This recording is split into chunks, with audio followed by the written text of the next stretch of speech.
आइए अब गोले के आयतन पर चर्चा करते हैं। जैसा कि आपको चित्र में दिखाया जा रहा है कि आपको स्क्रीन पर दो शंकु दिखाई दे रहे हैं और एक गोला दिखाई दे रहा है।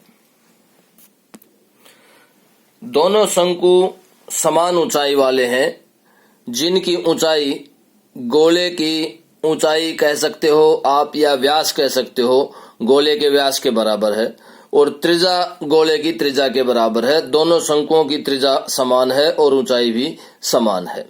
आपको चित्र में भी स्पष्ट रूप से दिखाई दे रहा है कि सभी की ऊंचाई अगर आप 2D के अनुसार देखें, द्विविमीय आकृतियों के अनुसार देखें तो सभी की ऊंचाई समान है और त्रिविमीय आकृतियों के अनुसार भी देखें तो गोले की जो त्रिज्या का 2 गुना है, अर्थात व्यास जो है गोले का, ये गोले का व्यास है।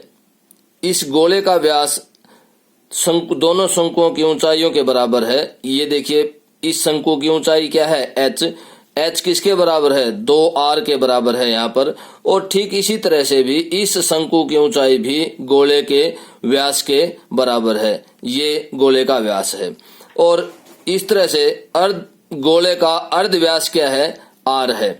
और दोनों शंकुओं की त्रिज्या जो है वो गोले की त्रिज्या के बराबर है। जैसे पहले शंकु की त्रिज्या है r, वो दूसरे शंकु की भी त्रिज्या r है और गोले की भी त्रिज्या क्या है, r है।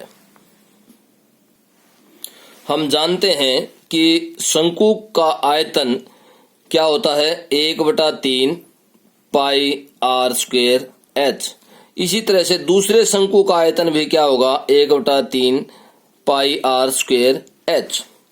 अब हम इन दोनों शंकुओं के आयतन से गोले का आयतन ज्ञात करेंगे।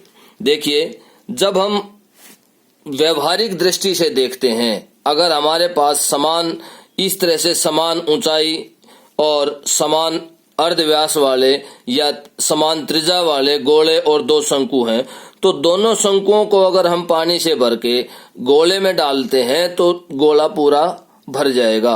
तो इस तरह से गोले का आयतन हम दोनों शंकुओं के आयतन के जोड़ के रूप में ज्ञात करेंगे। दोनों शंकुओं के आयतन के योग के रूप में हम गोले का आयतन निकालेंगे। तो देखिए कैसे, यहाँ पर h की वैल्यू क्या है, h की वैल्यू यहाँ पर किसके बराबर है, 2r के बराबर है और रेडियस तीनों की क्या है, बराबर है। अब हम दोनों शंकुओं के आयतन का योग ज्ञात करते हैं। तो देखिए, 1/3 दोनों में पाई r स्क्वायर और h की वैल्यू क्या है, 2r है, तो यहाँ पर 2r रखते हैं और इसी तरह से दूसरे शंकु के आयतन में भी h की जगह क्या रख देते हैं, 2r।